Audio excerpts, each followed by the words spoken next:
आता संतांचे उपकार सांगू आता संतांचे काय सांगू आता संतांचे उपकार निरंतर जागविती मज निरंतर जागविती मज निरंतर जागविती काय सांगू आता संतांचे काय सांगू आता संतांचे उपकार सांगू आता संतांचे काय सांगू आता संतांचे उपकार निरंतर जागविती मज निरंतर जागविती मज निरंतर जागविती काय द्यावे त्यासी भावे उपर काय द्यावे त्यासी भावे उतरा द्यावे त्यासी भावे उपर काय द्यावे त्यासी भावे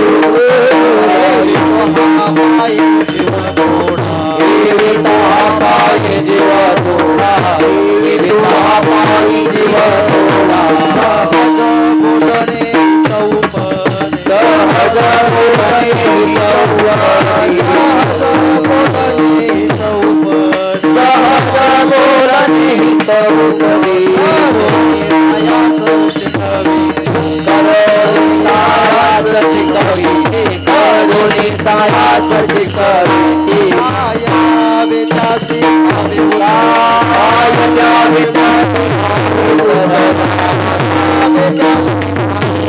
ओ काय द्यावे त्यासी भावे उतरा हे विता पाय जीव थोडा देविता पाय जीव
Baba,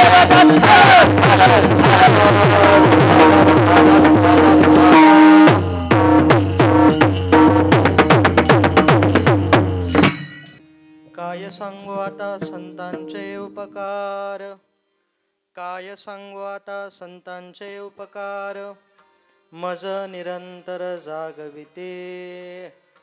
काय द्यावे त्यासे भावे उतराई, ठेवी तो हा पायी जीव थोडा. सहज बोलणे हित उपदेश, सहज बोलणे हित उपदेश, करोणी सायास शिकविते. काय द्यावे त्यासे भावे उतराई, ठेवी तो हा पायी जीव थोडा. तुका म्हणे वत्स, तुका म्हणे वत्स, धेनू वेचे चित्ते, तैसे मज येते सांभाळीत. काय द्यावे त्यासे भावे उतराई, ठेवी तो हा पायी जीव थोडा. अजं रुक्मिणी प्राण संजीवनंतं, परम धाम कैवल्यमेकं तुरीयम्. प्रसन्नं प्रपन्नातिह देवदेवं, परब्रह्मलिंगं भजे पांडुरंगं. पांडुरंगा करू करू प्रथम नमन, पांडुरंगा करू पांडुरंगा करू प्रथम नमन, दुसरे चरणा संताचे दुसरे चरणा संताचे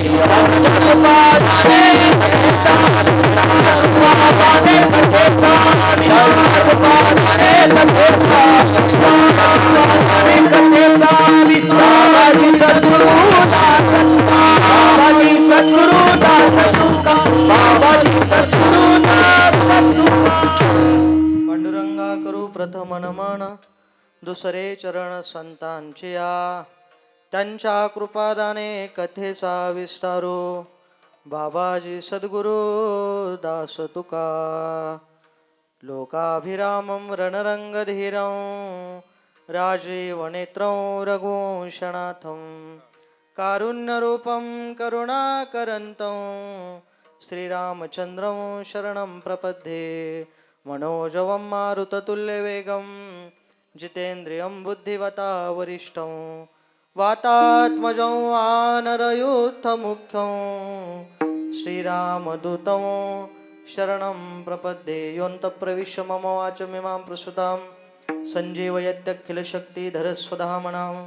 अन्यांसहस्रचरणश्रवणत्वगादीन्, प्राणान्नमो भगवते पुरुषाय तुभ्यं. या कुन्देन्दुतुषारहारधवला, या शुभ्रवस्त्रारुता, या वीणावरदण्डमण्डितकरा, या श्वेतपद्मासना.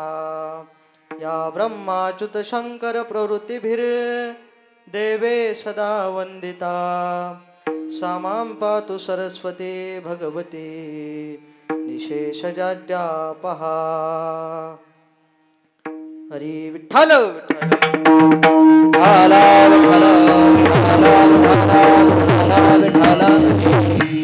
काय सांगू आता संतांचे उपकार, मज निरंतर जागविते. काय द्यावे त्यासे भावे उतराई, ठेवी तो हा पायी जीव थोडा. प्रस्तुत प्राप्त प्रसंगी प्राप्त सेवेकरता घेतलेला अभंग. अवतारधारक महान भगवत भक्त देहू निवासी सुप्रसिद्ध साधू, जगन्मान्य देवमान्य ईश्वरमान्य संत श्रेष्ठ श्री तुकाराम महाराज यांचा 4 चरणाचा अभंग सेवेकरता निवडलेला आहे. प्रस्तुत अभंगामध्ये जगद्गुरु तुकोबाराय संतांचं वर्णन करतात, नवे कृतज्ञता व्यक्त करतात. म्हणजे कृतज्ञतेच्या पोटी संतांचं वर्णन करतात. विठ्ठल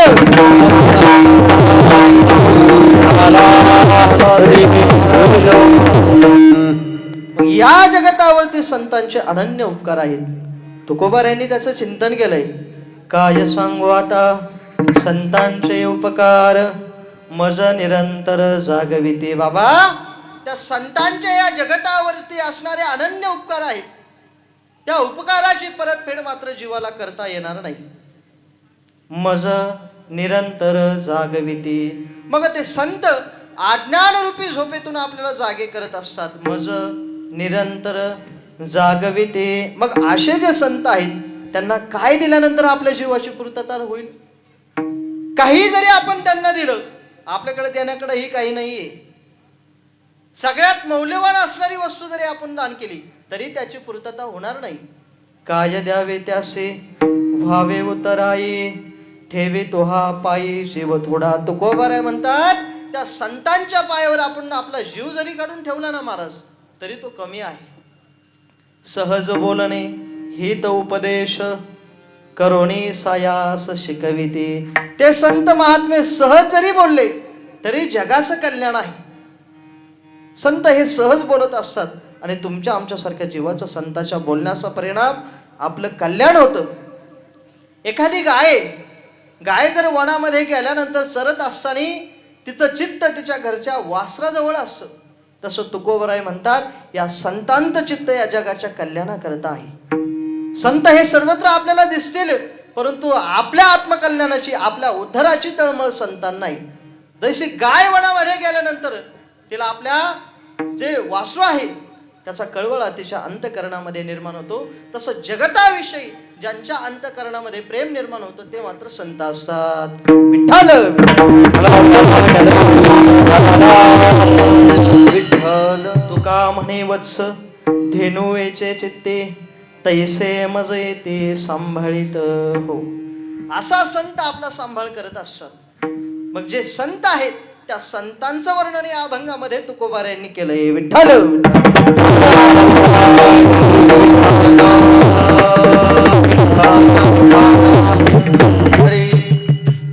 अभंगाला सुरुवात करण्यापूर्वी अल्पसा पर्याय द्यायचा तो असा. अकारण कारण वरून आलय रुक्मिणी प्राण संजीवन. भगवान श्री पंढरीश पांडुरंग परमात्मा परमात्म्याच्या असीम कृपेने आधी करून सर्व साधू संतांच्या कृपा आशीर्वादाने चालत असलेला हा अखंड हरिनाम सप्ताह श्री नृसिंह नवरात्र ग्रंथराज ज्ञानेश्वरी पंचदिनात्मक पारायण सोहळा अखंड हरिनाम सप्ताह या ठिकाणी चालू आहे. ज्यांचे कृपा आशीर्वाद आपल्याला या सप्ताह करता आहेत परमपूज्य आपल्या सगळ्यांचं श्रद्धास्थान गुरुवर्य शांती ब्रह्मदेव उघडशे बाबांचे ही कृपा आशीर्वाद या कार्यक्रमाकरता आहेत. परमपूज्य गुरुवर्य स्वामीजी आहे आणि या ठिकाणी विशेष ज्यांचे कृपा आशीर्वाद आहेत ब्रह्मलीन सद्गुरू श्री नारायणगिरी महाराज यांच्या कृपा आशीर्वादाने आणि ज्यांच्या मार्गदर्शनाखाली हा सप्ताह चालू आहे. नवे या ठिकाणी जी कामं असलेली संस्थांची कामं ज्यांच्या आधिपत्याखाली चालू आहे, संस्थांचे मठाधिपती महंत स्वामी विश्वनाथ गिरीजी महाराज यांच्या नियोजनाखाली मार्गदर्शनाखाली हा सप्ताह चालू आहे. परंतु संतांच्या सानिध्यामधला जो आनंद आहे तो इतरत्र आपल्याला मिळत नाही. विठ्ठल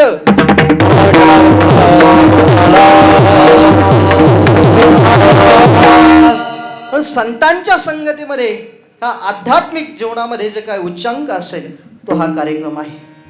भक्तीची पराकोटी. विचार केला ही भूमी सामान्य नाही, ही भूमी फार पवित्र आहे.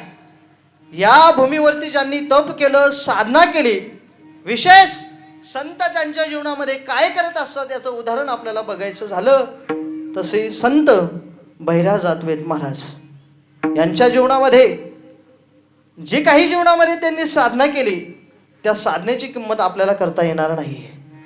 एवढी अलौकिक असणारी साधना त्यांनी केली, अलौकिक असणारी जी क्रांती आहे या जगतावरती या साधू संतांनी केली. मला विशेष याच्याकडे पलीकडे जाऊन तुम्हाला सांगायचं आहे की विश्वमाऊली ज्ञानोबारायांनी जगाच्या उद्धाराकरता ज्ञानेश्वरी सारखा ग्रंथ लिहिला. जगद्गुरु तुकोबारायांचा विचार जर आपण केला तर जगाला पंचमवेद त्यांनी दिला. श्रीमंत श्री तुकोबाराय जगाच्या कल्याणाकरता तुकोबारायांनी गाथेची निर्मिती केली. नाथ बाबांचा जर विचार केला तर नाथ महाराजांनी जगाकरता भागवत लिहिलं, भागवताचं चिंतन केलं आणि त्याच भागवताचं जर चिंतन करत असताना विचार केला भागवताच्या चिंतनामध्ये दशमस्कंदावरती किती महाराज 75,000 ना 25,000 उभ्या. हा त्या दशमस्कंदावर ज्यांनी गीता भाष्य म्हणून टीका केली ते आपले संत बहिरा जाधवेत महाराज. विठ्ठल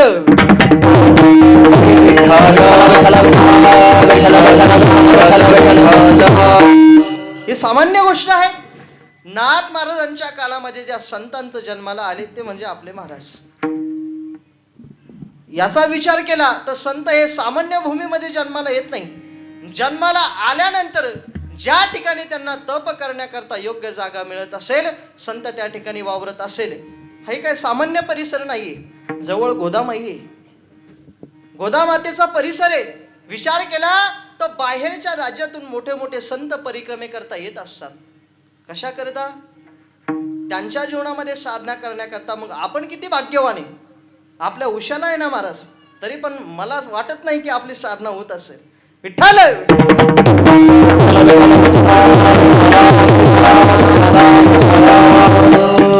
एवढा सुंदर परिसर आहे. एवढा सुंदर परिसर हे चैतन्य का निर्माण होतं? संत ज्या ठिकाणी वास्तव्य करतात त्या भूमीतील असणारी रजकण सुद्धा पवित्र होतात. या ठिकाणची विशेष माती सुद्धा पवित्र असते. आणि या ठिकाणी आल्यानंतर जे चैतन्य, जे समाधान आपल्याला प्राप्त होतं ते अन्यत्र कुठेही आपल्याला प्राप्त होत नाही. का? संत ज्या ठिकाणी वास्तव्य करतात त्या ठिकाणी मात्र जीवाचं कल्याण झाल्याशिवाय राहत नाही. विठ्ठल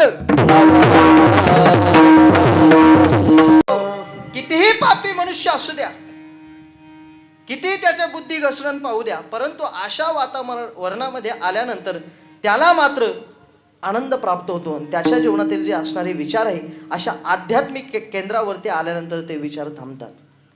हे संतांचं वैशिष्ट्य आहे. बरं, संत ज्या ठिकाणी वास्तव्य करतात त्या ठिकाणी भूमी पवित्र होतेच, परंतु आजूबाजूला जे पंचकृषीमध्ये जे भक्त असतील, जे भक्तगण असेल, तुमच्या आमच्यासारखे जे सामान्य जीव आहे यांचं सुद्धा कल्याण होतं. बाहेर देशाचा, परराज्याचा जर आपण विचार केला, त्यांना नामस्मरण काय, भक्ती काय, संत काय, देवपूजा काय हे सुद्धा माहीत नसतं.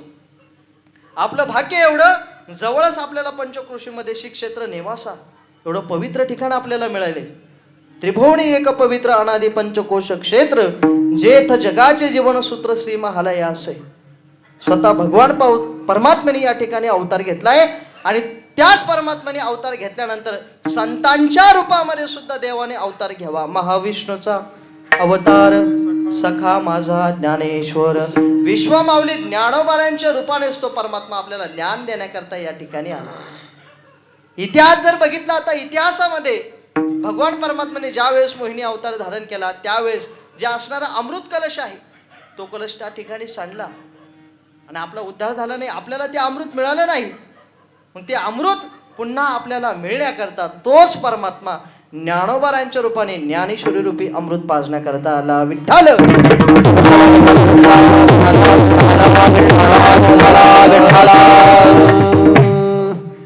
देवाचा जर विचार केला, देवाचं जर चिंतन केलं, देवाचं चिंतन करत असताना देवाची बरोबरी करण्याकरता तरी आपल्याला कमतरता वाटेल, परंतु संतांचं वर्णन करत असताना देवाची सुद्धा उपमा कमी पडते. मी सांगत नाही, देवते संत निमित्त त्या प्रतिमा. संत मात्र देवाचं स्वरूप आहे. नवे नवे संत म्हणजे परमात्माच आहे. परंतु ते परमात्मा आपल्या जवळ वावरत असताना सुद्धा त्यांचं महत्व जर आपल्याला कळत नसेल तर आपल्या जीवाचं कल्याण होणार नाही. विठ्ठल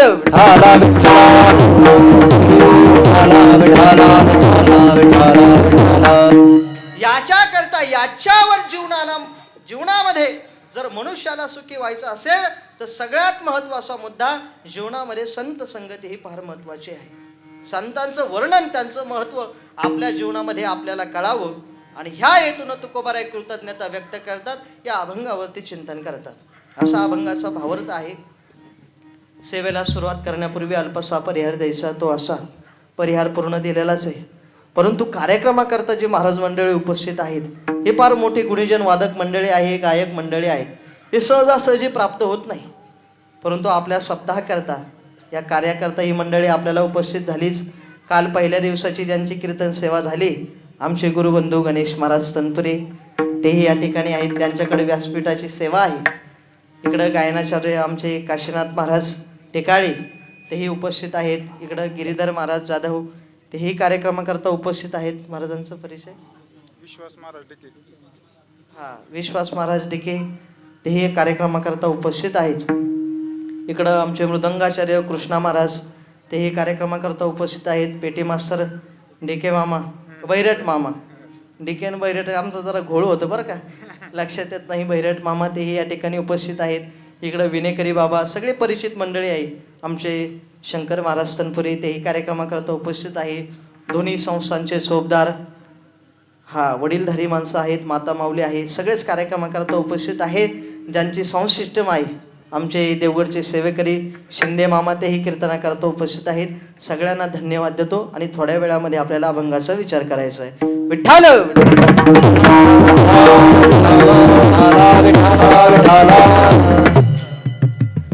अभंग जगद्गुरु तुकोबारायांचा आहे. बोलतो पुढे. अभंग जगद्गुरु तुकोबारायांचा आहे. अभंग असा जर विचार केला, त्या अभंगामध्ये जगद्गुरु तुकोबाराय कृतज्ञता व्यक्त करतात. कृतज्ञता का व्यक्त करतात? कारण की कोणाचे तरी आपल्या जीवनावरती उपकार असल्याशिवाय आपण कृतज्ञता व्यक्त करू शकत नाही. आपल्या जीवनामध्ये ज्यांचे उपकार आहेत त्यांच्या उपकारातून उतराई होण्याकरता मात्र कृतज्ञता व्यक्त केली पाहिजे. आणि ती कृतज्ञता जर कोणी व्यक्त केली असेल, संत श्रेष्ठ तुकोबाराय. संतांविषयी तुकोबारायांचं किती प्रेम आहे. वास्तविक पाहता संतांचा महिमा हा संतांनाच कळतो. संतांचा महिमा संतची जाणती. दुर्लभ या गती आणि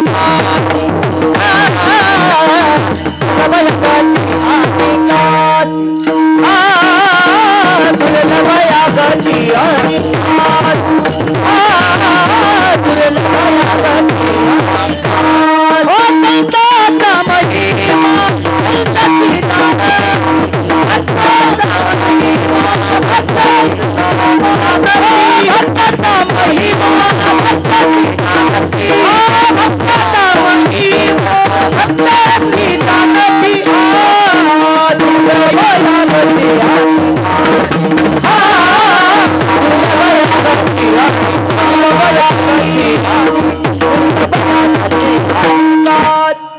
संतांचा महिमा संतची जाणती किंवा भक्ताचा महिमा भक्तची जाणती. दुर्लभ या गती अनेकांचे.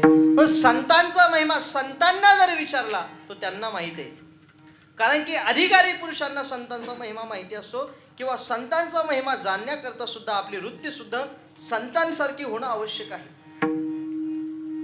कोणाचंही वर्णन करण्याकरता अधिकार योग्य मनुष्य असावं लागतं. कोणाचंही वर्णन सहजासहजी करता येत नाही. शास्त्र असं सांगतं, ज्याचं वर्णन करायचं, वर्णन करणारा व्यक्ती आहे तोही अधिकारी असला पाहिजे आणि जे वर्णन करतो तोही अधिकारी असला पाहिजे. दोन्ही जर अधिकारी असले तर वर्णन करता येतं. अधिकारी दोघांपैकी एक जरी अधिकारी नसला तर वर्णन करता येत नाही. उदाहरणार्थ, देशाच्या पंतप्रधानाचं जर वर्णन करायचं झालं तर गावच्या सरपंचानं करून जमन का? सरपंच नाही नाही इथं असले तरी इथले सोडू ना, वाईट वाटून देऊ नका. उदाहरणार्थ, माझं उदाहरण द्यायचं सोडून द्या. एखाद्या पहिलवानाचं जर वर्णन करायचं झालं तर चहा पिऊन पातळ झालेल्या माणसाने त्याचं वर्णन करून जमणार नाही. त्याच्याकरता अधिकारी असावा लागतो. ज्या अर्थी तुकोबाराय संतांचं वर्णन करतात त्या अर्थी तुकोबाराय अधिकारी असले पाहिजे की नाही. संतांचं वर्णन जर तुकोबाराय करतात तर तुकोबाराय अधिकारी आहेत. किती अधिकारी आहेत. नवे जगाला तारण्याचं सामर्थ्य ज्या संतांमध्ये आहे ते किती अधिकारी असले पाहिजे. वेद जीवनामध्ये वेदाचा मागोवा हा संतांनी घेतला आणि वेदाचा मागोवा घेऊन जे काही ग्रंथ निर्माण झाले ते ग्रंथ पवित्र आहेच यामध्ये शंका नाही. पण तो सगळ्यात महत्वाचं जर काही ग्रंथांना मान्यता मिळाली असेल ते वेद आहेत. 4 वेद आहेत. हे आपल्याला शास्त्रानं सांगितलं ते माहित आहे. 4 वेद, 6 शास्त्र, 18 पुराण याचं सगळं आपल्याला ज्ञान आहे. सगळ्याचं ज्ञान असून सुद्धा तुकोबारायांच्या गाथ्याचं जर ज्ञान नसलं त्या आपल्या ज्ञानाला किंमत मिळत नाही. तुकोबारायांचा गाथा म्हणजे हा पंचमवेद आहे. विठ्ठल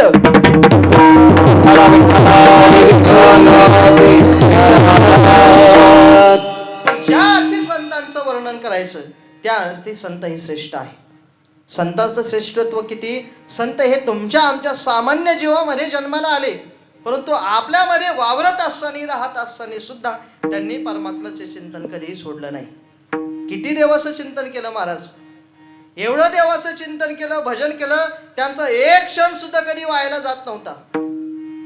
आपलं कीर्तन 1 तासाच्या नंतर 10 मिनिटं बाजूला जाऊ द्या, खालून लोक काय म्हणतील आता ते मी नाही सांगत. इथं विठ्ठल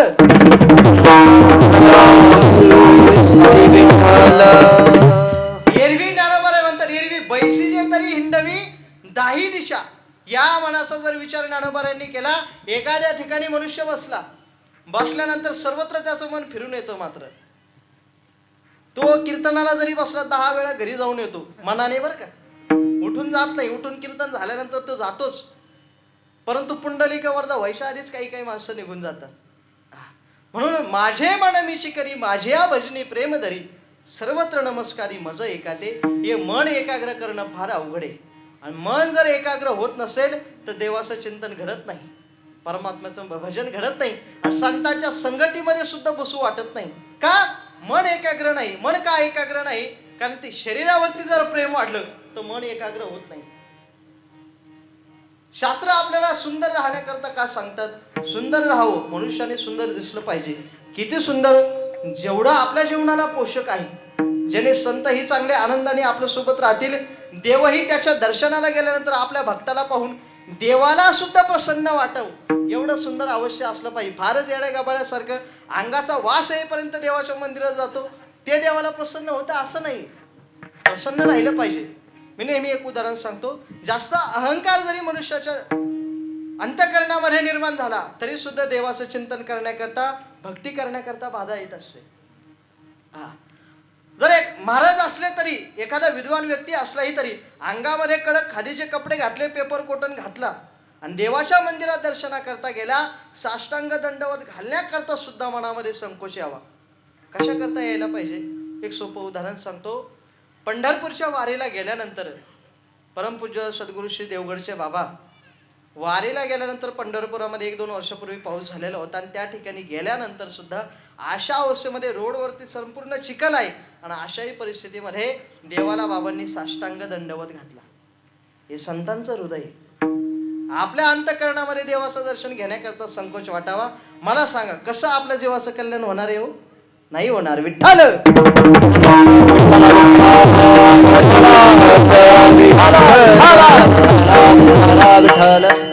नवल अहंकाराची गुठी, विशेष न लगे अज्ञाना पाठी, सज्ञानाचे झोंबे कंठी, नाना संकटे नाचवी.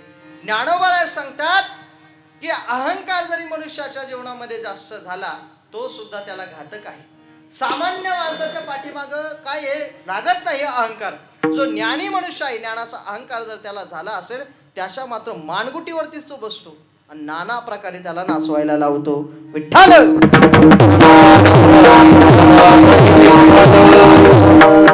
अहंकार जास्त झाला तरी देवाचं चिंतन घडत नाही. मुद्दा कळाला आपल्याला? त्याच्या पलीकडे जाऊन सांगतो.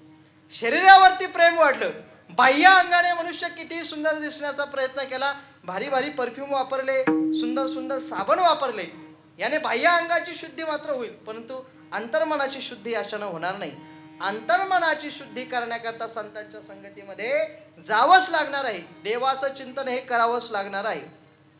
जे प्राणिया कामे भरू, देहाचे वरी आदरू, म्हणून पडला विसरू आत्मबोधाचा. ज्ञानोबा म्हणतात, जर मनुष्याच्या अंतःकरणामध्ये काम जास्त झाला, काम जास्त झाल्यानंतर त्याच्याकडून देवाचं चिंतन घडणार नाही. त्याच्याकडून क्रोध जरी वाढला तरी देवाचं चिंतन घडणार नाही. मग इत्यादी जे विकार सांगितले, हे विकार जर मनुष्याच्या ठिकाणी आलं तरी देवाच्या चिंतनाकरता बाधा येते. विठ्ठल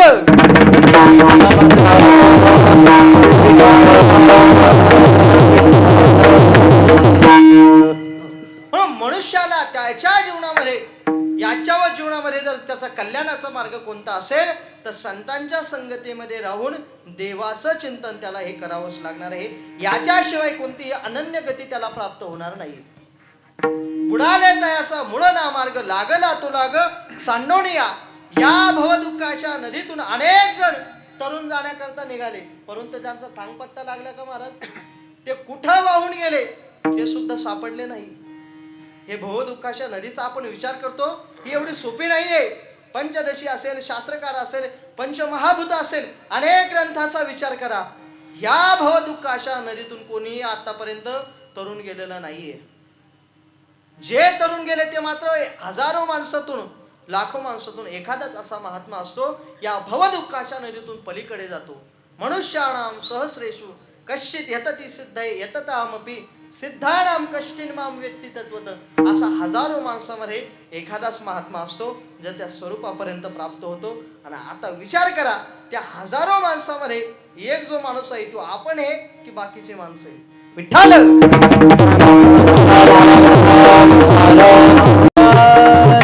म्हणजे जीवनाचं महत्व कळण्याकरता सुद्धा परमार्थामध्ये आलं पाहिजे. आपल्या जीवनाचं परमप्रयोजन काय आहे, आपण जन्माला कशा करता आलो, परंतु जन्माला आल्यानंतर आपलं आद्य कर्तव्य काय आहे हे मनुष्याला याच्यावर जीवनामध्ये त्याची माहिती असणं फार आवश्यक आहे. की बाबा आपण जन्माला कशा करता आलो. अहम ब्रह्मास्मी, जे परमात्मा स्वरूपाचं तत्व मी आहे, माझा जन्म कुठून झालाय, ज्या स्वरूपामध्ये प्राप्ती झाली, ज्या स्वरूपापासून त्या स्वरूपापर्यंत एक ना एक दिवस मला जायचंय. जीवनामध्ये असे कितीही कोडे नाले येतील. नदीचा उगम कुठून होतो, समुद्रापासून नदीचा उगम होतो आणि शेवटी तिला जायचं कुठं, एक ना एक दिवस शेवटी तिला समुद्रापर्यंत जायचंय. गुरुवारी पाठामध्ये उल्हास बाबा सांगत असतात, मग ती जी नदी आहे ती नदी जशी समुद्रापासून निघाली तिला ओढे लागले, नाले लागले, झाडं लागली, नवे नवे घाण पाणी सुद्धा त्या नदीमध्ये सोडलं, तरी पण जीवनामध्ये ती थांबली का? नाही ना. तिच्या स्वरूपापर्यंत एक ना एक दिवस दिली. अनेक जन्मांतरीच्या पुण्याईमध्ये या जन्मामध्ये तरी देवापर्यंत जाता नाही आलं तर थोडं थोडं जे पुण्य आहे ते पुण्याचं जर आपण साठवण केली, त्या पुण्याचा साचा जर आपण केला तर थोडं थोडं पुण्य वाढत वाढत पुढच्या जन्मामध्ये, नाही त्या जन्मामध्ये शक्य त्याच्या पुढच्याही जन्मामध्ये, परंतु एक ना एक दिवस अवश्य त्या देवापर्यंत जायचंय. विठ्ठल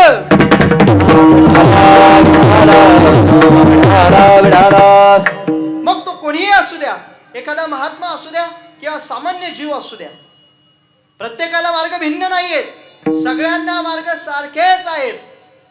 प्रत्येकाला कर्म हे भोगावंच लागतं, कर्म हे करावंच लागतं.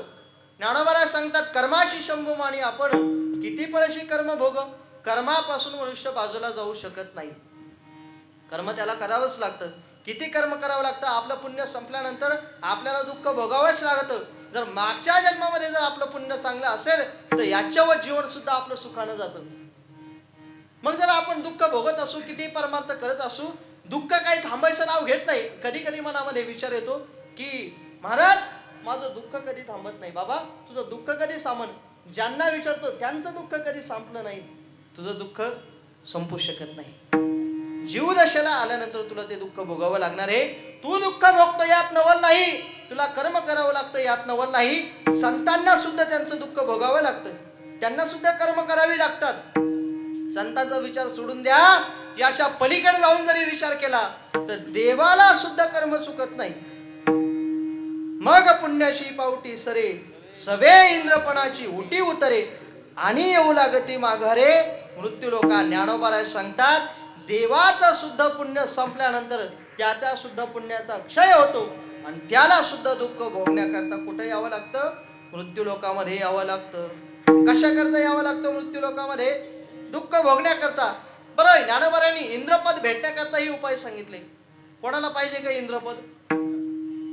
आता एखाद्या गडाचे महंत बघितले, एखादा मंत्री बघितला, सामान्य माणसाला असं कधीतरी वाटतं, मलाही वाटतं सोडून द्या. एखाद्याची गाडी जरी चांगली बघितली, आता सगळ्यात ट्रेंड कशाचा चालू आहे? फॉर्च्युनर म्हणा, इर्टिका, क्रेटा, गाड्यांचे नावही मला माहित नाही. अशा अनेक गाड्या असतील. आपल्याकडे साधी जरी गाडी असली, चांगली गाडी जरी असली, तर कधीतरी इच्छा होते या महाराजांसारखी गाडी असली पाहिजे, अशा मंत्र्यासारखं पद आपल्या जवळ असलं पाहिजे. हा विचार मनुष्य करतो ना, एवढ्यावर तो थांबत नाही. याच्या पलीकडे जाऊन सुखाची तो अपेक्षा करत असतो. विठ्ठल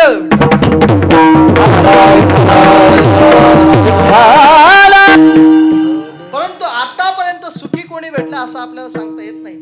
कोण सुखी हो?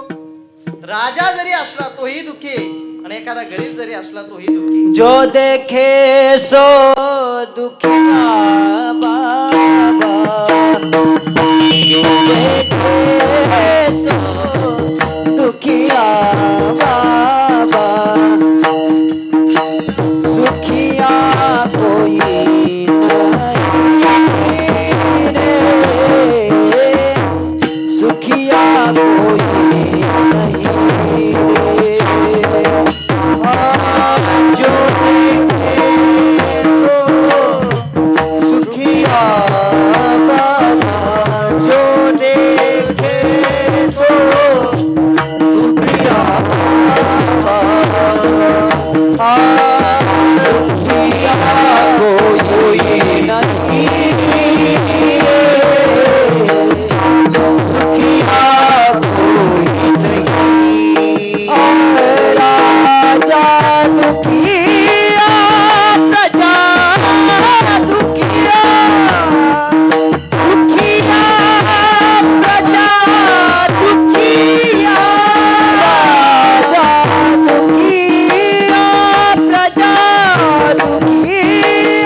माया त्यागी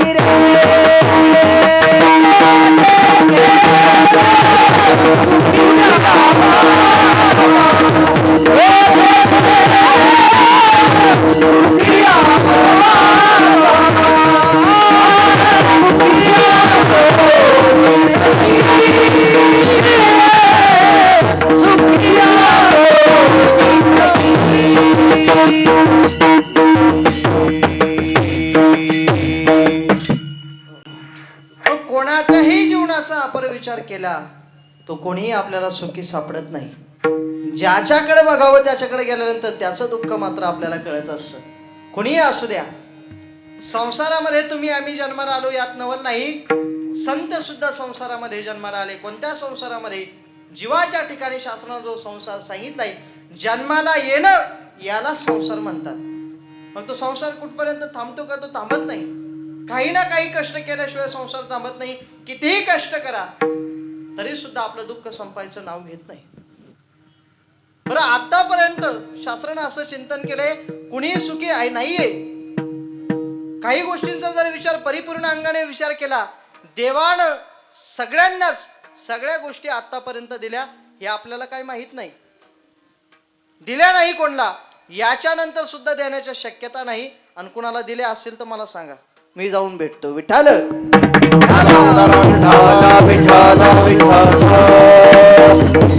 सुखरूप ऐसे दुजे कोणी सांगा, माझ्या पांडुरंग सारिखे. तुकोबाराय म्हणतात, जर सुखी कोणी असेल तो फक्त परमात्मा आहे. संतांच्या ठिकाणी सुद्धा दुःख आहे. किती दुःख आहे, किती दुःख त्यांना भोगावं लागलं. लोकांनी किती त्रास द्यावा, त्रास देण्याची सुद्धा काही क्षमता असते. संतांना त्रास देण्याकरता लोक मागं पुढं बघत नाही. तुकोबारांना त्रास दिला, ज्ञानोबारांना त्रास दिला. तुकोबारांचा जर विचार केला तर तुकोबारांनी या जगाचा त्रास सहन केला.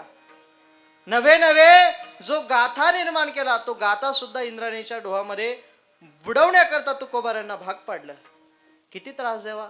ज्ञानोबारांचा जर विचार केला तर ज्ञानोबाराय मधुकरी मागण्याकरता जरी गेले तर ज्ञानोबारांची झोळी खाली टाकून द्यायची. झोळीमध्ये जे अन्न असेल त्याच्यामध्ये शेण टाकायचं.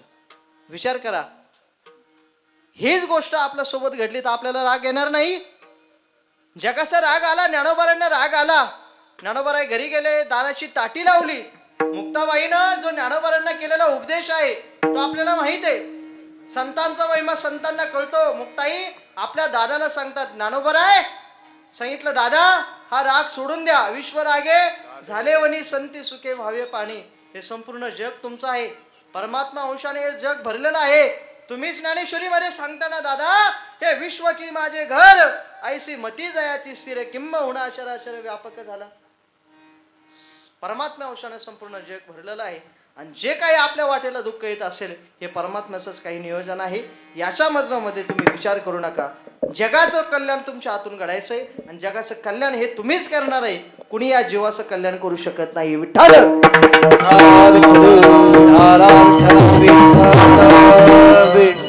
मग जगतावरती संतांचे उपकार आहे. किती उपकार आहे, त्या उपकाराची परतफेड आपल्याला करता येणार नाही. कृतज्ञतेच्या पोटी तुकोबाराय संतांचं वर्णन करतात. कृतज्ञ कशाला म्हणतात? या ठिकाणी शास्त्राने दोन प्रकारचं चिंतन केलं आहे. पहिला वर्ग आहे कृतज्ञ आणि दुसरा वर्ग आहे कृतज्ञ. शब्दात फार बदल आहे का? कृतज्ञ आणि ज्ञ दोनच शब्दाचा फरक आहे शब्दामध्ये. कृतज्ञ आणि कृतज्ञ आले दोन्ही वर्ग तुमच्या लक्षात. पहिल्या वर्गाचा आपल्याला विचार करायचा कृतज्ञ. भगवान श्रीकृष्णाने पांडवांच्या साह्याने राजसूय यज्ञ केला होता.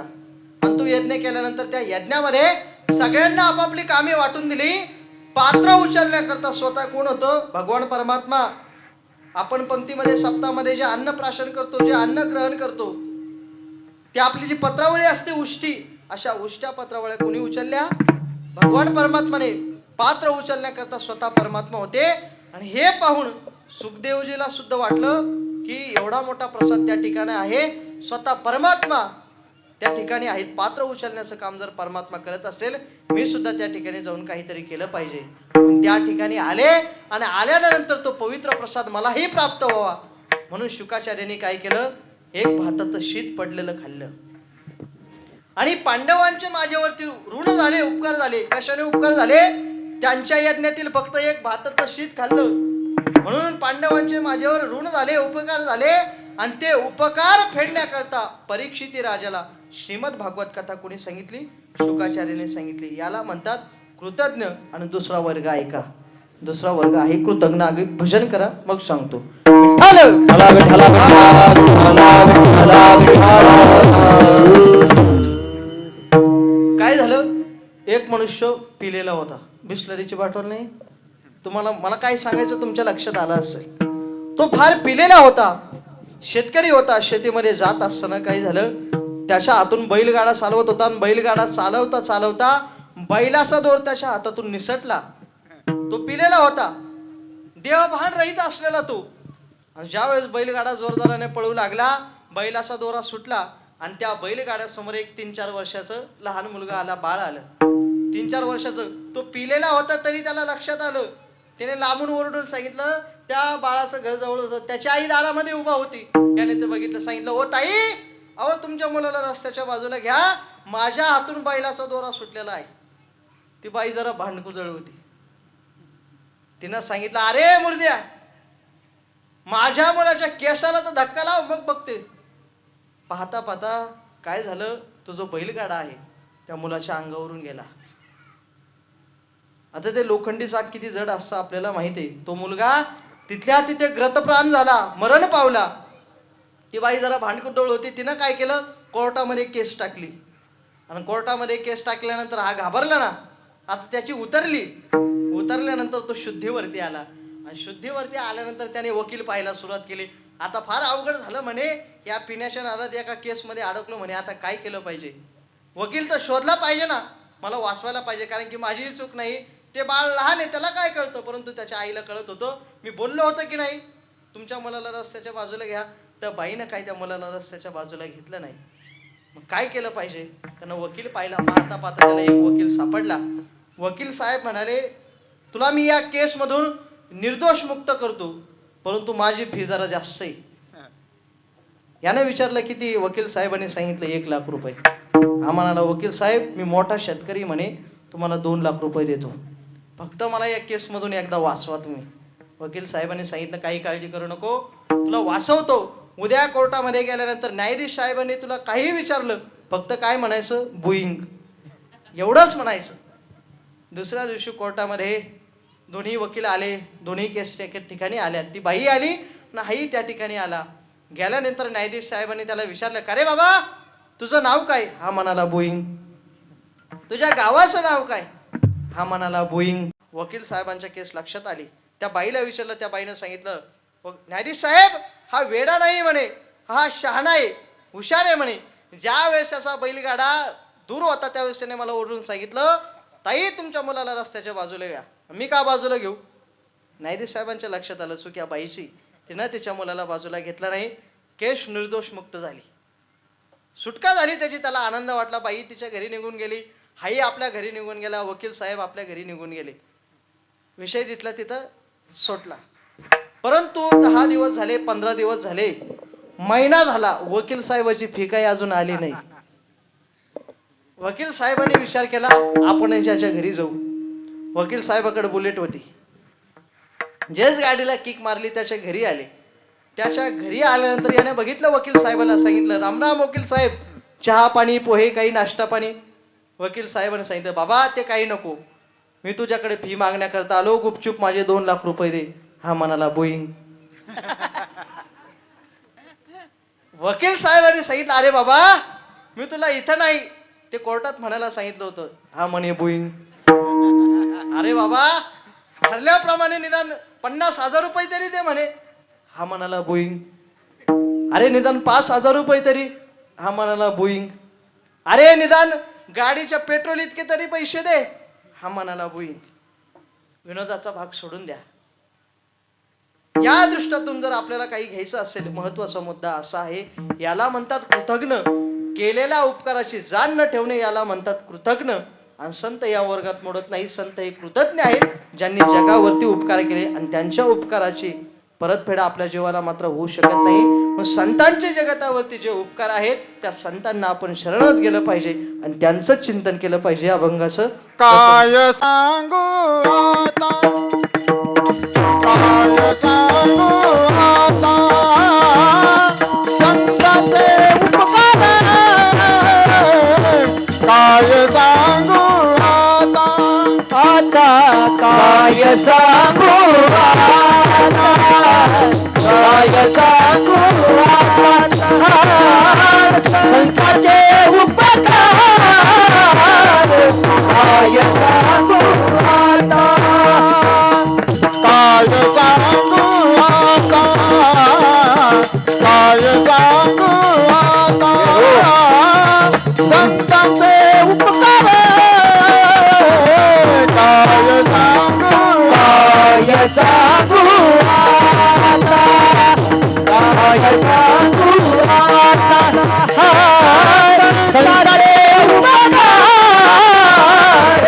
काय सांगू आता. मज निरंतर जागविती, काय द्यावे काय द्यावे जासी, भावे उतराई,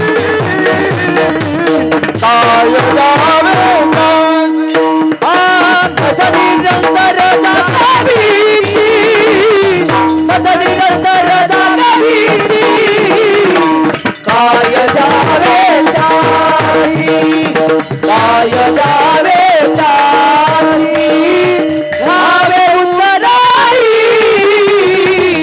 काय द्यावे जासी, काय द्यावे जासी, भावे उतराई, मज निरंतर जागविती, मज निरंतर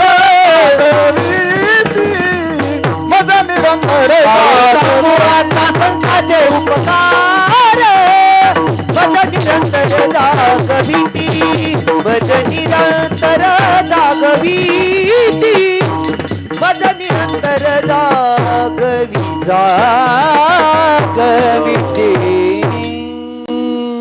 काय सांगू आता संतांचे उपकार मज निरंतर जागविते.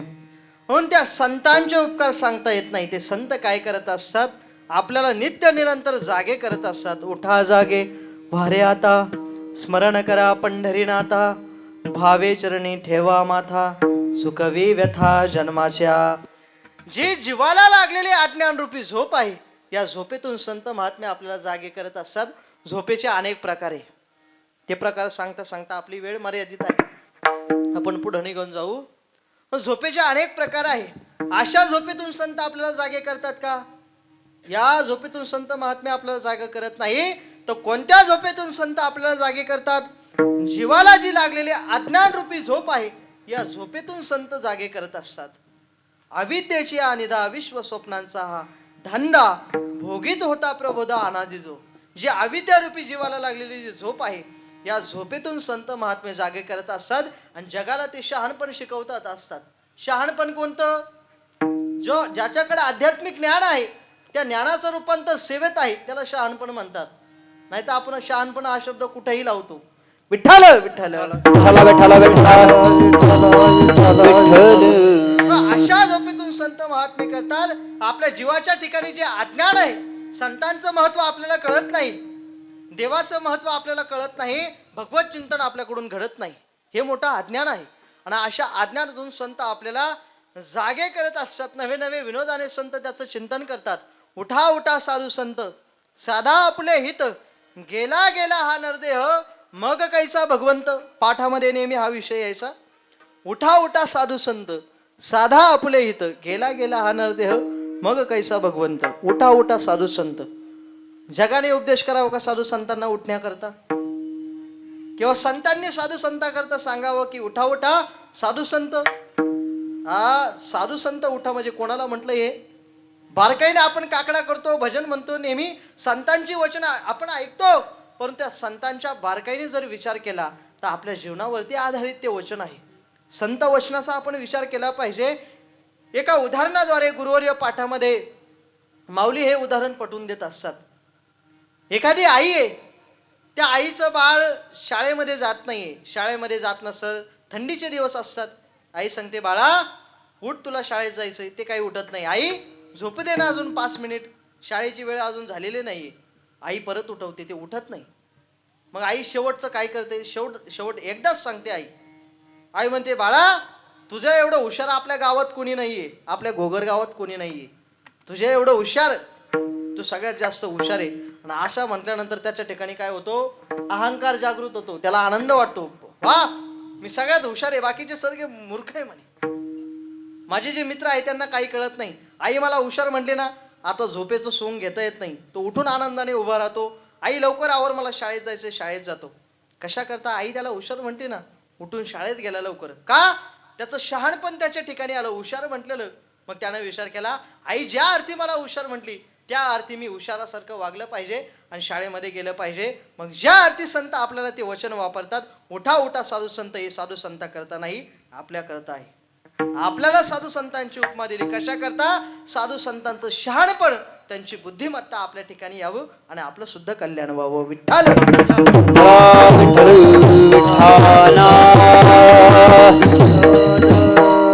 अशी या जगाच्या कल्याणाकरता संतांची तळमळ आहे. पै पायी काटा निहटे, ती व्यथा जीवी उमटे, तैसा पोळे संकटे पुढील आशेने.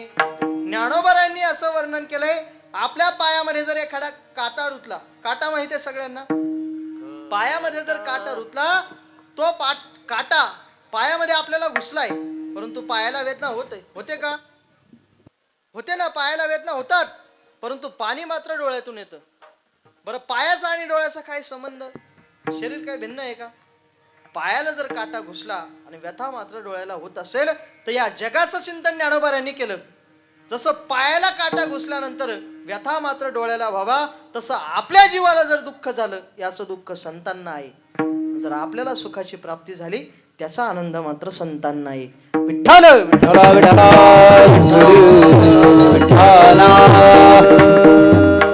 असं संतांचं जीवन आहे महाराज. त्यांच्या पायावर आपण आपला जीव जरी काढून ठेवला ना, तरी तो कमीच आहे.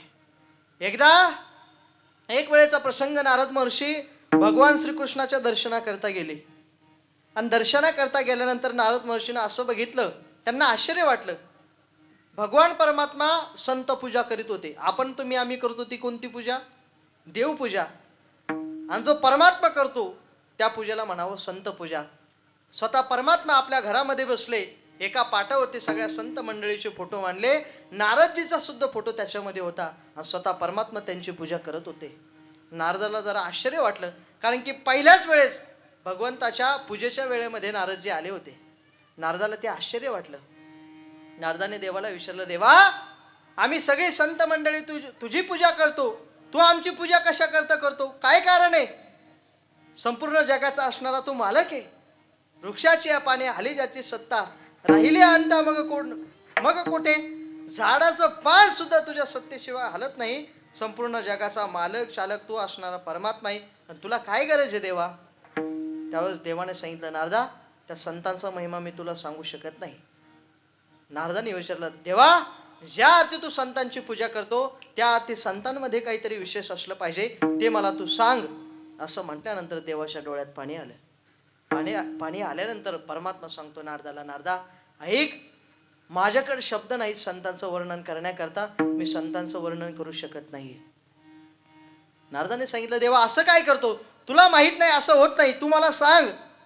त्यावेळेस परमात्माने सांगितलं, नारदा एवढा अट्टाहास आहे ना तुझा, तुला ऐकायचं ना, ऐक. आपल्या गावाच्या बाहेर एक बाभळीचं वन आहे. त्या वनामध्ये एका झाडावरती एक सरड्या बसलेला आहे. त्या सरड्याला जाऊन विचार की तू संतांचा महिमा काय आहे. असं सांगितल्यानंतर निघाले नारदजी. भगवंताची आज्ञा ना, मोडता येत नाही. आले त्या वनामध्ये देवाचं भजन करत करत. त्या वनामध्ये आल्यानंतर इकडं तिकडं बघितलं, एका झाडावरती तो सरड्या बसलेला दिसला. त्याच्या जवळ गेले आणि त्याला विनंती केली, बाबा मला तुझ्याकडे भगवान गोपाळ श्रीकृष्णांनी पाठवलंय, तू मला संतांचा महिमा सांगू शकतो का? असं म्हटल्यानंतर महाराज त्या सरड्याच्या डोळ्यातून पाणी आलं. तरफड करत तो नारदांच्या पायाजवळ आला आणि पायाजवळ आल्यानंतर नारदांच्या पायावरती त्याने आपले प्राण सोडले. नारदाला फार वाईट वाटलं. देवाचं ऐकून या ठिकाणी आलो नसतो तर एक मुका जीव या प्राण्याला मुकला नसता. माझ्यामुळं हा प्राणी मरण पावला. वाईट वाटलं नारदाला. नारद निघून गेले. निघून गेल्यानंतर परत 8-10 दिवसाचा काळ निघून गेला. नारदाला काही करमाना. पुन्हा देवाकडे आले आणि सांगितलं, देवा अहो सांगा ना संताचा महिमा. त्यावेळेस भगवंताने सांगितलं, नारदा काय सांगू बाबा, तुला मी आधीच सांगितलं मला सांगता येत नाही. असं म्हणू नको देवा, माझ्या मनाचं समाधान कर. माझ्या समाधानाकरता तरी एकदा तरी सांग.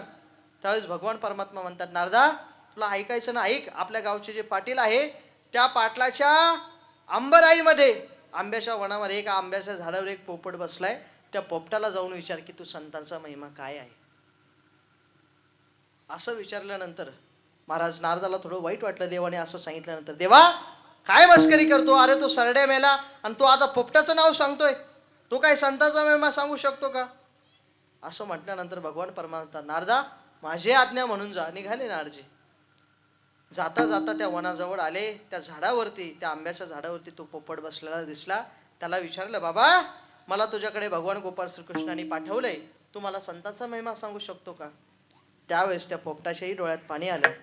पंख हलवीत तरफट करत नारदांच्या पायाजवळ आला आणि पायाजवळ आल्यानंतर नारदांच्या पायावर त्याने आपले प्राण सोडले.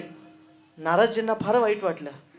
देवाचं ऐकून या ठिकाणी आलो नसतो तर एक मुका जीव या प्राण्याला मुकला नसता. तो सरड्याही मेला, त्याचबरोबर आता पोपटही मेला. मी काय करू.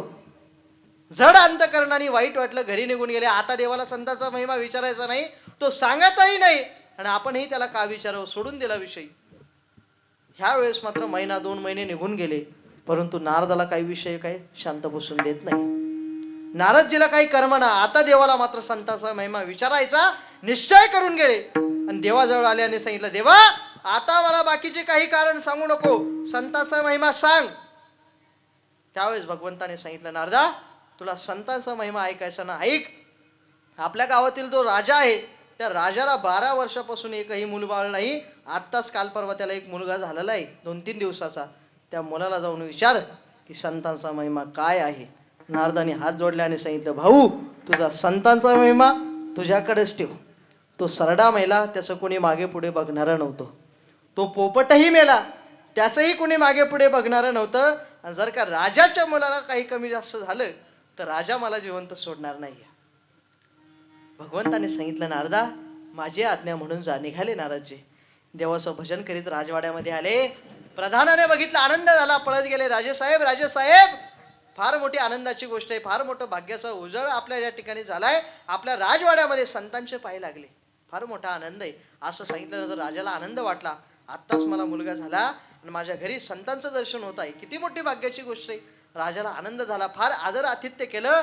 नारदजींना राजवाड्यामध्ये बोलवलं, बसण्याकरता आसन दिलं. नारदजींचा पाहुणचार केला आणि राजाने आदेश दिला की राणीला बोलून आणा आणि बोलून आणताना बाळाला घेऊन या असं राणीला सांगा. शिपाई गेले, राणीला बोलून आणलं. बाळाला घेऊन राणी आली आणि आल्यानंतर नारदजींच्या मांडीवर त्या बाळाला दिलंय आणि दिल्यानंतर नारदजी त्या बाळाकडे बघतात, ते बाळ नारदजीकडे बघतंय. दोघांची नजर एक झाली. नारदाने त्या बाळाला प्रश्न केला, बाळा मला तुझ्याकडे भगवान श्रीकृष्णाने पाठवलंय, तू मला संतांचा महिमा सांगू शकतो का. असं म्हटल्यानंतर आश्चर्याची गोष्ट आहे, ते 2-3 दिवसाचं बाळ मोठमोठ्याने हसायला लागलं. नारदजी घाबरले ना, याची गती काय त्या सरड्या पोपटासारखी होती की काय. नारदांनी सांगितलं, बाळा तुझं हसणं थांबव. असं म्हटल्यानंतर ते बाळ बोलू लागलं, नारदजी काळजी करू नका, सविस्तर उत्तर देतो मी तुम्हाला. मागच्या जन्मामध्ये मी सरड्या होतो, त्या सरड्याच्या जन्मामध्ये मला संत दर्शन झालं. त्या संत दर्शनाचा परिणाम नंतर मला पोपटाचा जन्म मिळाला. त्या पोपटाच्याही जन्मामध्ये मला संत दर्शन झालं. त्याही योनीतून माझी मुक्तता झाली आणि त्या संत दर्शनाचा परिणाम या मोठ्या राजघराण्यात जन्माला आलोय.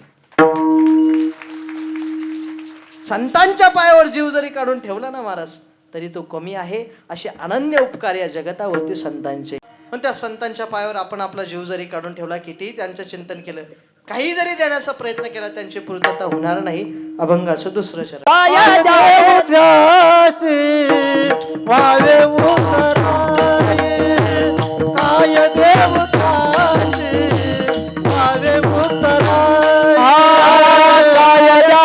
देवतासी वावे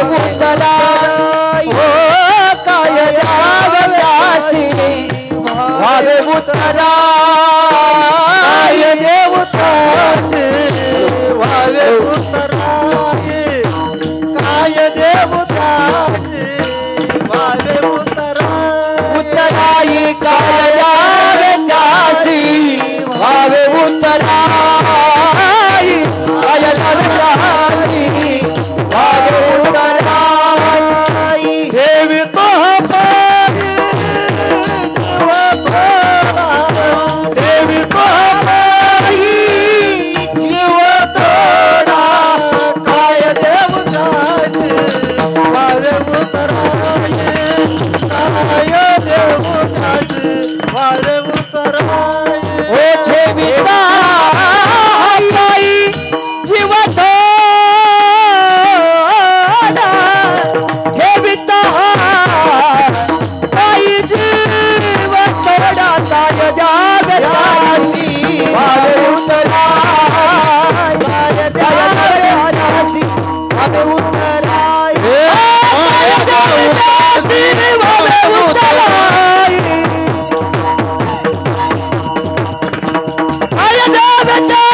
व्हावे उतराय काय द्यावे त्यासी व्हावे उतराय काय द्यावे त्यासी व्हावे उतराय काय द्यावे त्यासी व्हावे उतराय हे बिता पायी जीव थोडा हे बिता पायी जीव थोडा हे बिता पायी जीव थोडा हे बिता पायी जीव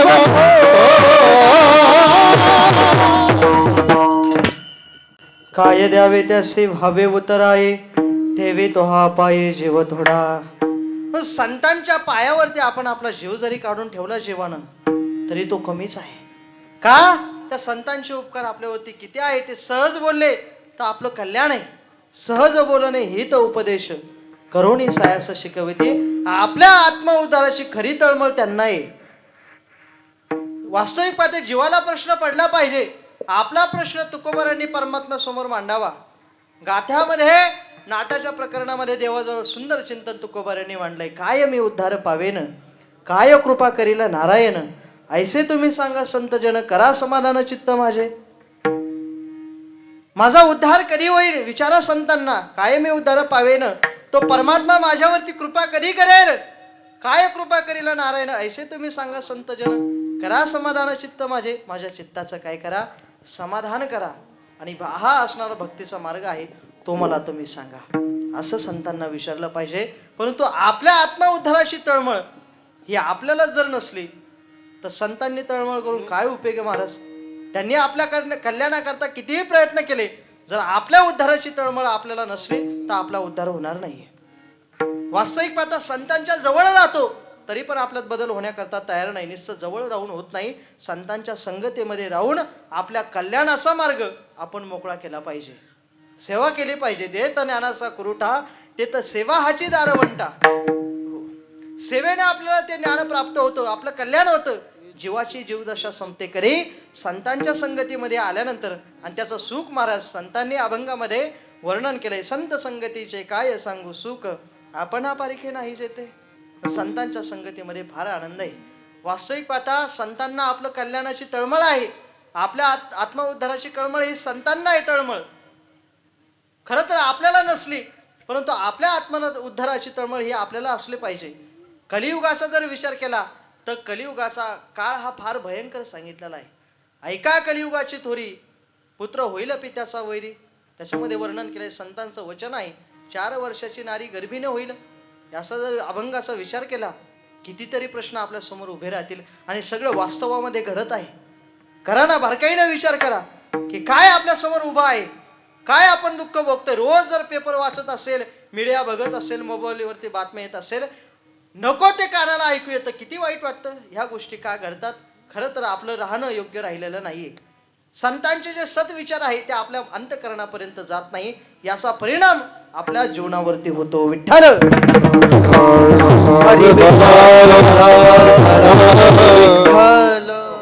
परमात्म्याचं स्वरूप काय, देवाचं चिंतन काय, भगवत प्राप्ती कशाला म्हणतात, संतांची संगतीमध्ये काय, हे काहींना कळत नाही हो. एवढं अज्ञान जीवाच्या ठिकाणी. वास्तविक पाहते आपल्या आत्मउद्धाराची तळमळ ही आपल्याला असलं पाहिजे जी की संतांना आहे. जगाच्या पाठीवर असं कोणीही नाही ज्यांना जगाची काळजी आहे. ज्ञानोबारायांना जगाची काळजी आहे म्हणून ज्ञानेश्वरी सारखा ग्रंथ लिहिला. तुकोबारायांना जगाकरता अंतःकरणामध्ये कळवळा आहे म्हणून जगाकरता गाथा लिहिला. हे संतांचं जीवन आहे आणि त्याच तुकोबारायांच्या विचाराप्रमाणे, त्याच ज्ञानोबारायांच्या विचाराप्रमाणे जर आपल्या आत्मउद्धाराची खरी तळमळ कोणाला असेल तर परमपूज्य सद्गुरू देवगडचे बाबा आहे. काय महाराज आपलं जीवन काय आहे जगतामध्ये? तुम्ही विचार करा काय परिस्थिती आहे.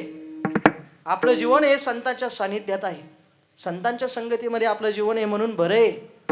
नसतं वास्तवातल्या परिस्थितीचा जर विचार केला तर मनुष्य अधोगतीच्या मार्गाला चाललेला आहे. त्याला काय करावं हेही कळत नाही, काय खावं काय प्यावं हे सुद्धा कळत नाही. असं काहींचं जीवन झालंय. आणि असं जर जीवन असलं, मला सांगा खरं आपल्या जीवनाचं कल्याण होतं? नाही होत महाराज. संसार सुद्धा सुखाचा होत नाही. विठ्ठल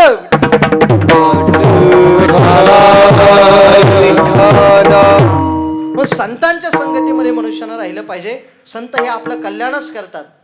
या आज्ञाने जगताला शिकवण्याचा प्रयत्न हे संत करत असतात. अर्भकाचे साठी पंटे हाते धरिले पाठी, तैसे संत जगी क्रिया करून दावी ती अंगी. हो, बाळकाचे साली माता जाणून पाऊल घाली. पण संत हे संतांचं जीवन हे मातृत्व असं आहे. या आज्ञाने जगताला संत हे शिकवण्याचा प्रयत्न करत असतात. गाय जरी रानामध्ये गेली तिचं चित्त घरच्या वासराजवळ असं, तसं संतांचं चित्त हे जगाच्या कल्याणाकरता आहे. पण संत हे आपल्या हिताचाच विचार करत असतात. का संतांना आपल्या हिताविषयी एवढी तळमळ आहे? वास्तविक पाहता संतांचं जीवन हे भक्तीच्या उच्च कोटीला प्राप्त झालेलं आहे. त्या स्वरूपापर्यंत ते गेलेत. परंतु तुकोबाराय तरी सुद्धा सांगतात, मोक्ष पद तुच्छ केली या कारणे आम्हा जन्म घेणे युगायुगी. तुकोबाराय सांगतात, देवा या जन्माला आल्यानंतर दुःख भोगायचं असेल यात नवल नाही. 1000 वेळा जन्माला येऊन दुःख भोगेल. फक्त अंतःकरणामध्ये एवढीच इच्छा असली पाहिजे, जन्मांतरीच्या पुण्याईमध्ये तुझी सेवा माझ्या हातून झाली पाहिजे. विठ्ठल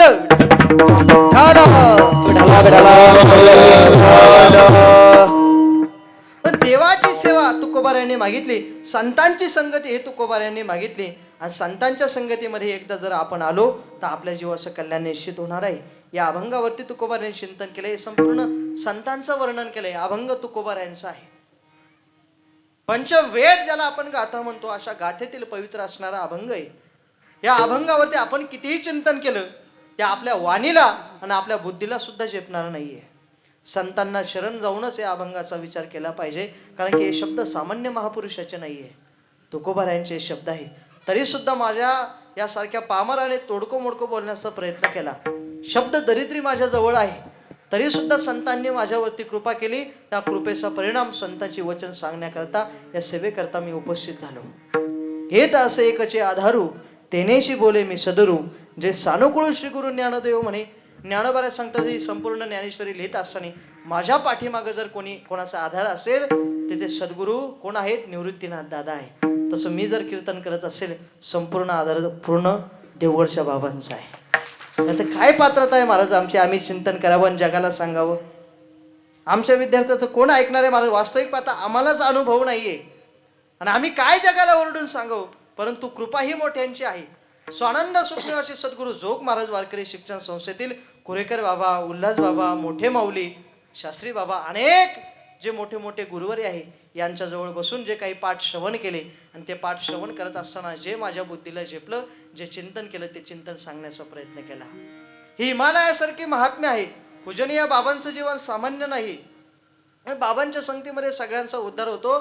साधकावरती बाबांचं फार प्रेम आहे, विद्यार्थ्यावरती. विद्यार्थ्यांनी कीर्तनच केले पाहिजे, जगामध्ये फिरलं पाहिजे असं नाहीये. जेवढी आपण साधना करू तेवढा जास्त अधिक आनंद बाबांना होतो. आपल्या साधनेचा आनंद आपल्याला होत नाही तेवढा आनंद बाबाला होता. आम्ही परिक्रमाला गेलो ना, आम्ही आल्यानंतर बाबांच्या चेहऱ्यावरती आनंद बघण्यासारखा होता. हा आनंद बाबांना नाही. आणि या परिसरामध्ये बाबा कधीही आले तर आपल्या गावामध्ये आल्यानंतर श्री संत बहिरा जातवेद संस्थान घुगरगाव या ठिकाणी जरी बाबा आले महाराजांना भेटण्याकरता, ते सगळा परिसर बघून यांच्याकडे बघून बाबांना आनंद होतो. एवढ्या वयामध्ये एवढं सगळं हे नंदनवन या ठिकाणी महाराजांनी उभं केलं. कशा करता? बाबांची कृपा आहे. साधकावरती बाबांचं फार प्रेम आहे आणि विशेषतः महाराजांवरती फार प्रेम आहे. वास्तविक पाहता आपल्या जीवनामध्ये जर आधार कोणाचा पाहिजे, अशा मोठ्या महान महापुरुषांचा जर आधार आपल्या जीवनाला मिळाला तर जगाने आपल्याकडे किती वाईट विचार करू द्या, आपलं चांगलंच होतं. विठ्ठल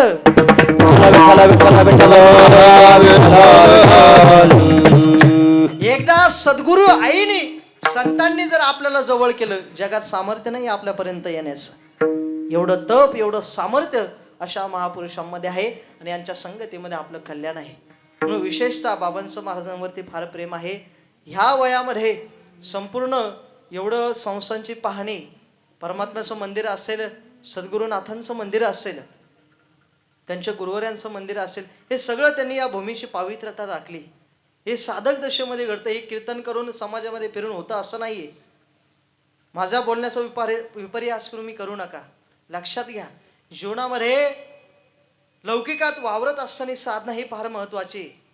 ठीक आहे, जीवनामध्ये चिंतन केलं पाहिजे, साधना केली पाहिजे, परंतु याच्या पलीकडे जाऊन सद्गुरूंची सेवा केली पाहिजे. आणि ती सद्गुरूंची सेवा ज्यांनी कोणी केली असेल ते आपले महाराज आहे. आणि त्यांच्या संगतीमध्ये आपला परमार्थ चांगल्या दिशेने चालू आहे. या ठिकाणी ग्रामस्थही चांगले आहेत, सगळ्यांचं सहकार्य आहे. म्हणून एवढ्या मोठ्या मंदिराची उभारणी आज होत आहे. पुढेही आपल्याला झालेली कामं बघायला मिळणार आहेत. सद्गुरू बाबांचं वेळोवेळी मार्गदर्शन होणार आहे आणि बाबाही या ठिकाणी येऊन जातात, आपल्याला आशीर्वाद देतात. याच्यापेक्षा भाग्य काय पाहिजे अजून. ज्यांचं आदर्शवत जीवन आहे, वैराग्याचे मुकुटमणी म्हणून ज्यांना ओळखतो, असे महान तपस्वी जोग महाराज वारकरी शिक्षण संस्थेचे प्राध्यापक गुरुवर्य श्री मोठे माऊली. माऊलींचं उद्या कीर्तन आहे. माऊलींचं कीर्तन म्हणजे फार भक्तिरसाचा आनंद आहे. सद्गुरुनाथांचं उद्या कीर्तन आहे. कीर्तनाकरता सगळ्यांनी जास्त संख्येकरता उपस्थित राहते. परवा ज्यांचं कीर्तन आहे आपले ज्ञानोबाराय संस्थांचे आपले अध्यक्ष महंत मस्के बाबा, त्यांचंही कीर्तन या ठिकाणी आहे. ज्यांचा काल आहे संस्थांचे महाराज महंत विश्वनाथ गिरी बाबा यांचंही काल्याचं कीर्तन आहे. हे फार मोठी कीर्तन आहे. आता सुरुवातीला आम्ही जर विचार केला तर उद्या आमच्या सद्गुरुनाथांचं कीर्तन आहे आणि 2 दिवस अगोदर विद्यार्थ्यांचं कीर्तन झालं. हे आमच्याकरता सुद्धा पर्वणी लाभलेली आहे. कारण की सद्गुरुनाथांच्या यादीत जर आपण येत असेल ती सद्गुरूंचीच कृपा आहे. पहिल्या दिवशी आमचे गुरुबंधू गणेश महाराज त्यांचं कीर्तन झालं. आज आमची सेवा झाली. आम्ही विद्यार्थी दशेला आहे अजून, परंतु बाबांनी कीर्तन केलं. बाबांनी आम्हाला कीर्तन करण्याकरता आदेश दिला म्हणून कीर्तन करतो. नाही तर कीर्तन करणं हे आपल्या वाणीला शक्य नाही आहे. विद्यार्थी दशेतच राहिले पाहिजे. आणि या ठिकाणी मी तुम्हाला शब्द देतो असं नाही, बाहेर कुठे जरी गेलं तर आम्ही नेहमी हेच सांगत असतो, शेवटपर्यंत सद्गुरू बाबांचे विद्यार्थी आम्ही आहे आणि शेवटपर्यंत विद्यार्थी दशेत बाबांनी आमचा सांभाळ करावा. एवढंच आज या ठिकाणी सांगतो आणि माझ्या सेवेला पूर्ण विराम देतो. संकल्पित वेळ आपली झालेली आहे. पुन्हा एकदा कीर्तनाकरता उपस्थित महाराज मंडळी, साऊंड सिस्टीम असेल आणि ज्यांची व्हिडिओ ऑपरेटिंग आहे, आमचे पितृतुल्य मामा तेही या ठिकाणी आहेत. सुरुवातीलाच तुम्ही सांगितलं परिचय द्यायचा. आता वडीलधारी माणसं जे आहेत पितृतुल्य, त्यांचा काय परिचय द्यायचा. हां ठीक आहे. आमचे सचिन भाऊ तेही या ठिकाणी आहेत. परत आमचे मित्र पवन भाऊ तेही कार्यक्रमाकरता उपस्थित झाले. आता सगळ्यांचं नाव घेत नाही, आपली वेळ झालेली आहे. सेवेला पूर्ण विराम देऊ. झालेली सेवा सद्गुरूंच्या चरणी, संस्थांच्या चरणी अर्पण करतो आणि माझ्या सेवेला पूर्ण विराम देतो. जे काही चुकलं असेल ते माझ्या बुद्धीचे दोष आहे. माझ्या वयाला, माझ्या वाणीला शोभलं नसेल ते सोडून द्या. परंतु जे महत्त्वाचं संतांचं वचन आहे, जे काही योग्य वाटत असेल ते मात्र तुम्ही घेण्याचा प्रयत्न करा. तरी न्यूनते पुरते अधिकते सरते करून घ्यावे तुमते विनमितो असे. ना तरी बालक बोबडा बोली का वाकुडावी चुका पावली तेच ओझ करून माऊले रिजे जेवी. किंबहुना तुमचे केले धर्म कीर्तने सिद्धी नेले तेथे माझे जे उरले पायी कपण. एकदा भजन करा. विठोबा हरी जय विठोबा रखुमा हरी जय जय जय विठोबा रखुमाई विठोबा रखुमाई.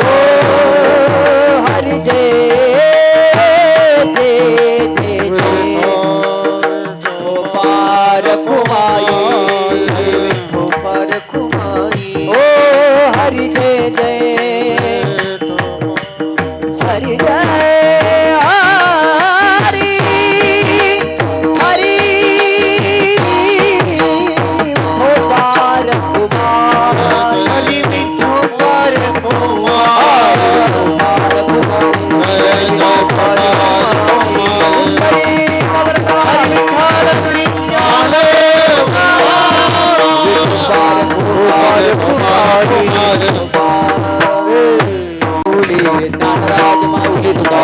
ज्ञानेश्वर माऊली ज्ञानराज माऊली तुकाराम ज्ञानेश्वर माऊली महाराज ज्ञानेश्वर माऊली ज्ञानराज माऊली तुकाराम श्रीनाथ वेद महाराज भजन करा. वेद भजन करा. भजन करा. महाराज वेद महाराज सगळ्यांनी वरती हात करायचे, टाळी वाजवायची. नाथ वेद महाराज श्रीनाथ वेद महाराज श्रीनाथ वेद महाराज श्रीनाथ वेद महाराज श्रीनाथ वेद महाराज संत जात वेद महाराज श्रीनाथ वेद महाराज संत जात वेद महाराज श्रीनाथ वेद महाराज संत जात वेद महाराज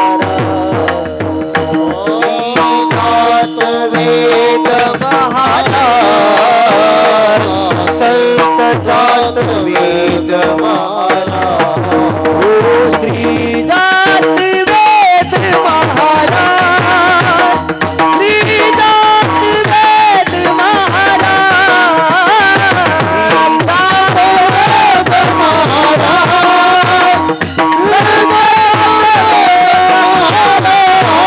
वेद श्रीनाथ वेद महाराज श्रीनाथ वेद महाराज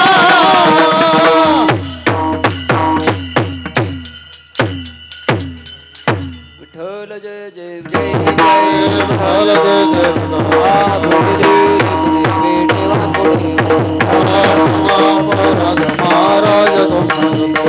नाही विचारला अधिकार में महाराज तुम्ही कामणे ज्ञानेश्वराना खामाया बैकी करा परत महाराज तुम्ही ज्ञानदेव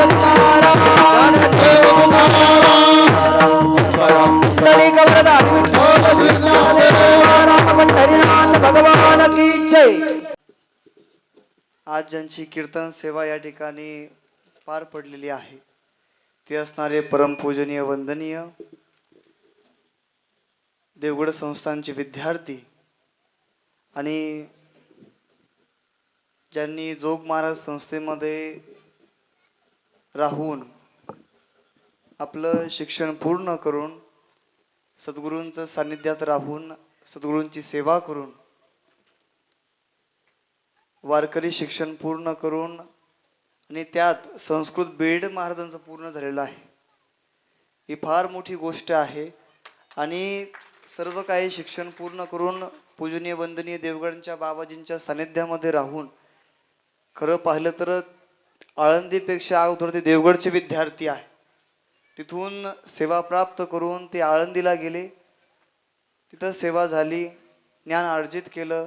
आमचे गणेश महाराज आणि शशिकांत महाराज दोन्ही जोग महाराज संस्थेचे विद्यार्थी आहे आणि देवगडचेही विद्यार्थी आहे.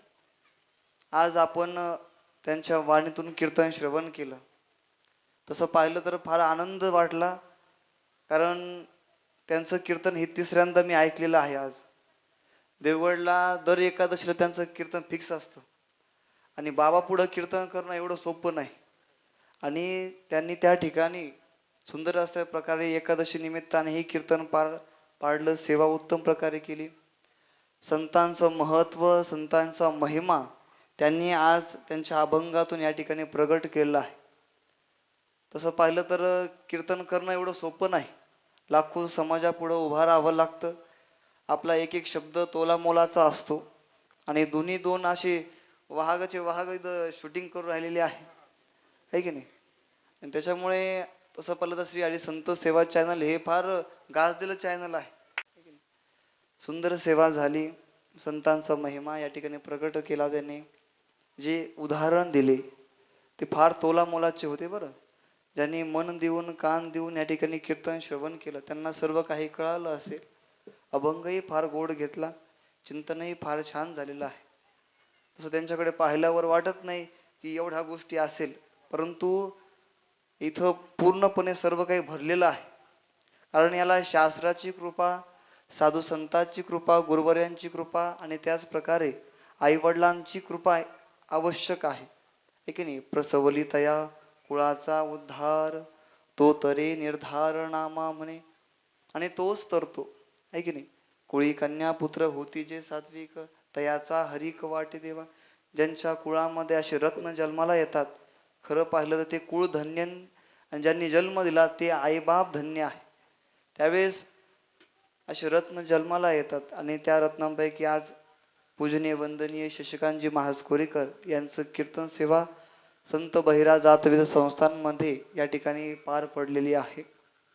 त्यांचंही खूप दिवसापासून म्हणणं होतं, तसं त्यांचं म्हणणं नव्हतं, पण मनातून इच्छा होती गणेश महाराजांची, शशिकांत महाराजांची संस्थानावर कीर्तन सेवा व्हावी, आणि बाबाजींच्या कृपा आशीर्वादाने या ठिकाणी सेवा पार पडलेली आहे.